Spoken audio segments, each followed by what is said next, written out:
Wzdłuż tej drogi, co idę, rosną słynne włoskie drzewa pini. Często takie drzewa są uwiecznione na obrazach słynnych malarzy włoskich i właśnie z tego drzewa pini są takie szyszki. Pokażę Wam. W takiej szyszce są ziarenka, które się wybiera, rozłupuje i mamy słynne orzeszki pini. Te orzeszki używamy do robienia pesto albo do innych potraw w kuchni włoskiej. No, takiej szyszce nie przypuszczam, że są orzeszki, ale może są. Zaraz zobaczymy. Czekajcie, ja roztukę. Zobaczymy, czy coś wyleci. Wylatują stare orzeszki. One są naprawdę stare. O coś takiego, tylko że one już są stare tutaj, więc one są takie jakby zwęglone, ale normalnie w takich młodych szyszkach. Ciekawe, czy w tej szyszce coś będzie ciekawego. O, zaraz zobaczymy. Może coś zobaczymy. No jak na przykład jedziemy tutaj do Castelfusano, o, wylatują, to ludzie mogą sobie zbierać takie szyszki, przynieść do domu, wysypać te orzeszki, roztuć młotkiem i o, w środku jest dosłownie orzeszek pini. Tak to wygląda. Dalej kontynuuję mój spacer. Po drodze spotkałam tutaj konie na wybiegu, bo po mojej prawej stronie jest właśnie stadnina koni. Kilka tam jest koników. A po mojej lewej stronie, jak widzicie, są te wykopaliska archeologiczne. Idę dalej. Tak wygląda teren po mojej prawej stronie z tymi końmi. Tam w zagrodzie są 2 konie, ale ja myślę, że tu jest więcej niż 4 konie. A nie, 3 koń jest też. No, także mogę Wam też przybliżyć. Nie wiem, o, widzicie? Koniki sobie chodzą. Pani idzie. Przyszłam stamtąd, idę w tą stronę właśnie do tych zabudowań, gdzie jest to muzeum, a tutaj mamy drogę, która nas wprowadza na teren właśnie tych zabudowań starożytnej Ostii antycznej. A dla osób, które nie wiedzą, Ostia antyczna to był ważny punkt dla Rzymu, to był tutaj port. No i po prostu w swojej świetności to miasto, które jest dzielnicą Rzymu, miało 50 000 mieszkańców. Tam w oddali widać, o którym mówiłam na początku tego filmu, teatr, który ma 4000 miejsc i podczas lata ten teatr jest czynny i są różne przedstawienia. 100 lat minęło w ubiegłym roku, jak Teatr Rzymski przyjeżdża latem i daje różne przedstawienia. Ale nie tylko przedstawienia teatralne tutaj się odbywają na terenie tego teatru letniego, ale też i występy artystów, czyli różne koncerty.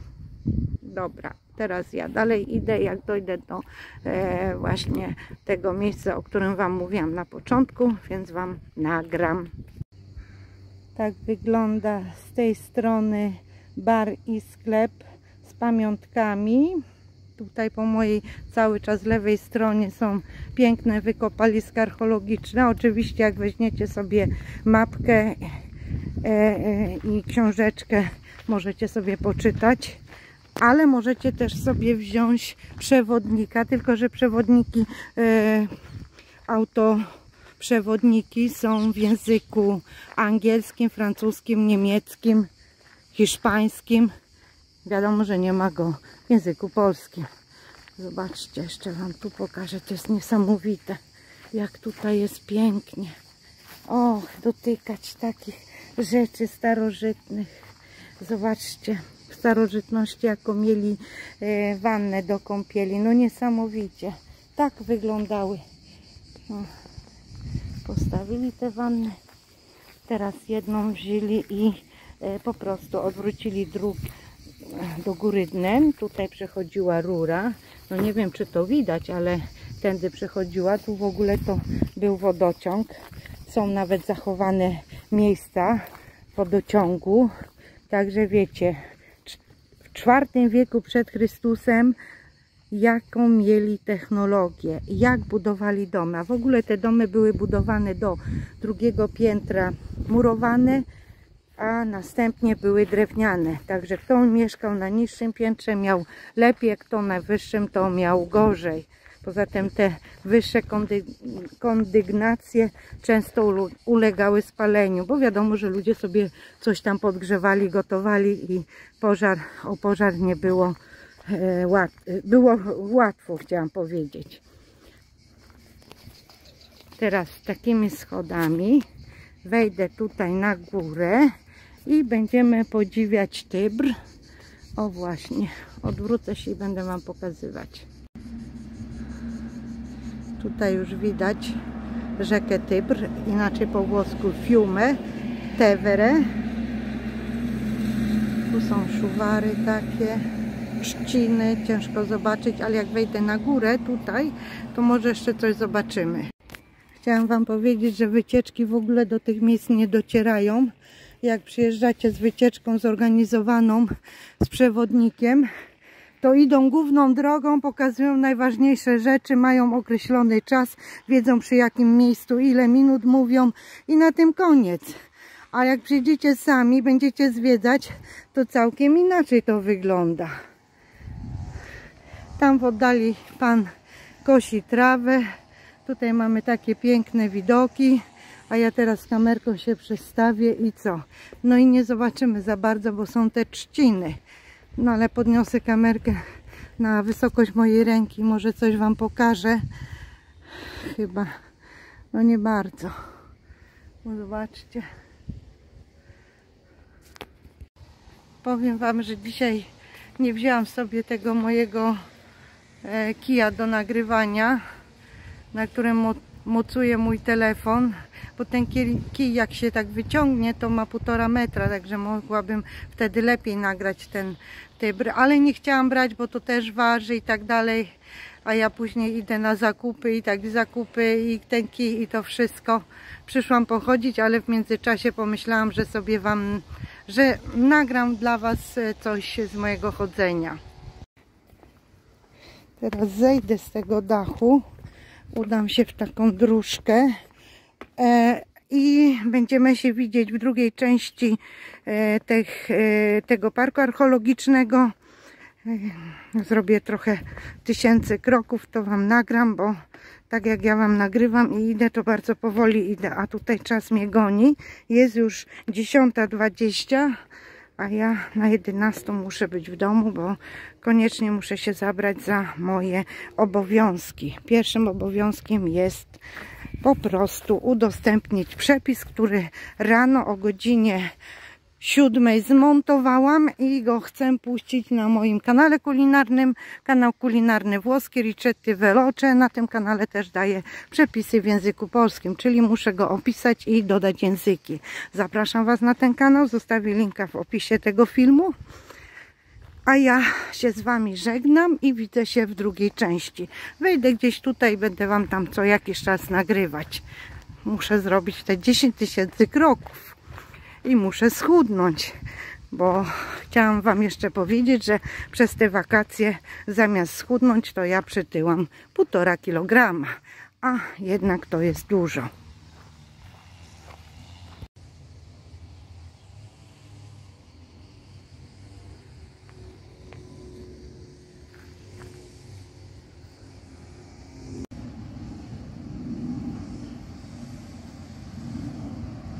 Tutaj niedaleko jest lotnisko Fiumicino i po prostu widać, jak startują samoloty i słychać.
Ja taką buteleczkę wzięłam, jak ją skończę, to mogę ją napełnić. Tam przed tym teatrem jest taki kranik i można sobie wlać wodę.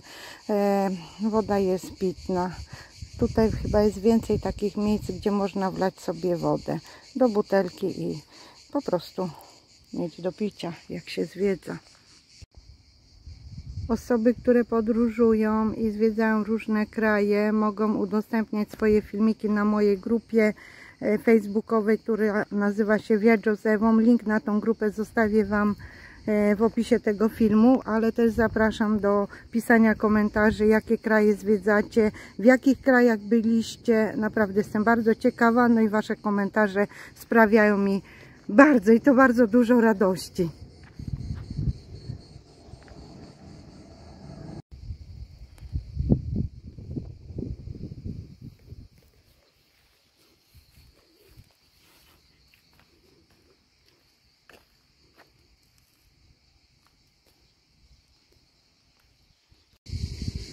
Idę tą główną ulicą Via Ostiense, dochodzę do teatru i tutaj mamy taką fontankę, możemy sobie nabrać wodę do butelki, także komu się skończy woda, to możecie znaleźć coś takiego. Tutaj pisze aqua potabile po włosku, czyli inaczej pitna woda. O, zobaczcie, leci woda. Także nie martwcie się, jak Wam się skończą zapasy wody. To i pokażę, gdzie się znajduje. O, jak widzicie, tam w oddali jest ten właśnie teatr, o którym Wam wcześniej mówiłam na filmiku. A tu jest ta właśnie główna droga Ostiense. Jeżeli chodzi o turystów, to nie ma ich za dużo. Jeszcze do tej pory nie spotkałam żadnej grupy turystycznej z przewodnikiem. Są tylko pojedyncze osoby.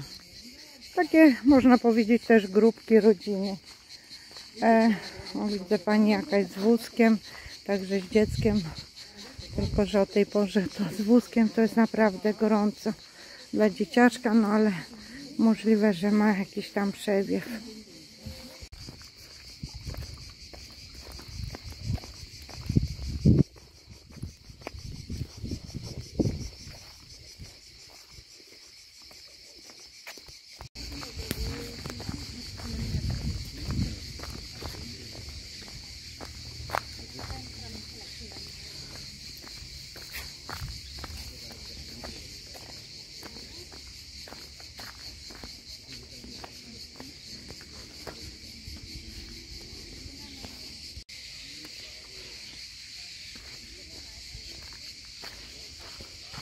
Ah, guck, hier steht auch 3.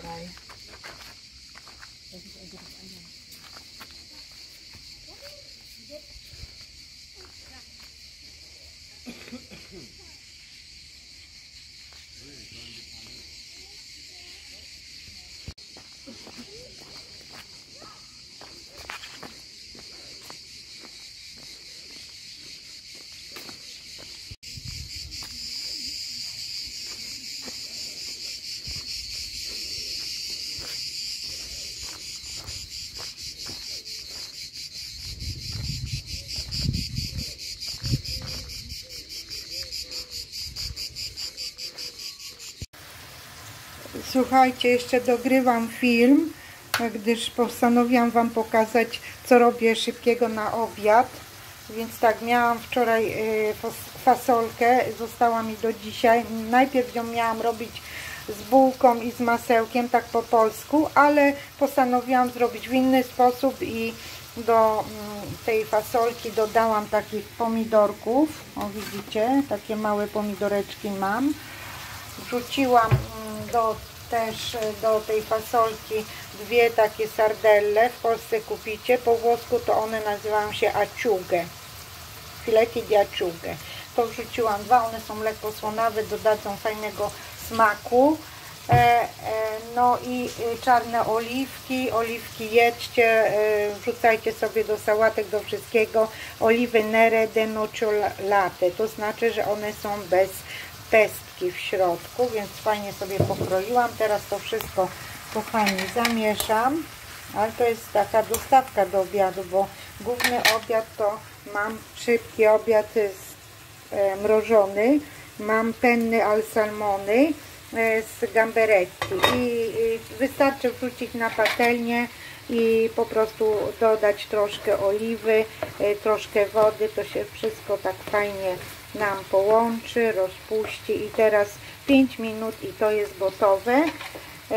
No oprócz tego jeszcze, kochani, mam filet z kurczaka, który się odmraża. Ja go wyciągnęłam z lodówki, jak szłam na spacer, ale na te moje chodzenie, ale niestety on się nie odmroził, więc wrzuciłam go teraz do wody. A na zakończenie mamy, zobaczcie, mam 2 duże arbuzy, jeden rozkroję i włożę do lodówki, żeby się lekko słodził.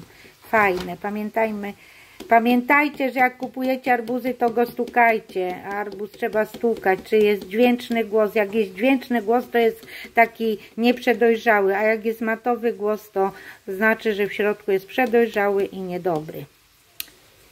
Dziękuję Wam bardzo, że jesteście na moim kanale i życzę smacznego. Ciao tutti! Zobaczcie po rozkrojeniu, jak wygląda arbuz, który przed chwilą stukałam. Jest rewelacyjny, rewelacyjny. Oczywiście w telewizji włoskiej ostatnio słyszałam, że nawet tą białą część można jeść, że ma dużo witamin i minerałów, także kochani, jedzmy też białą część arbuza. Ok.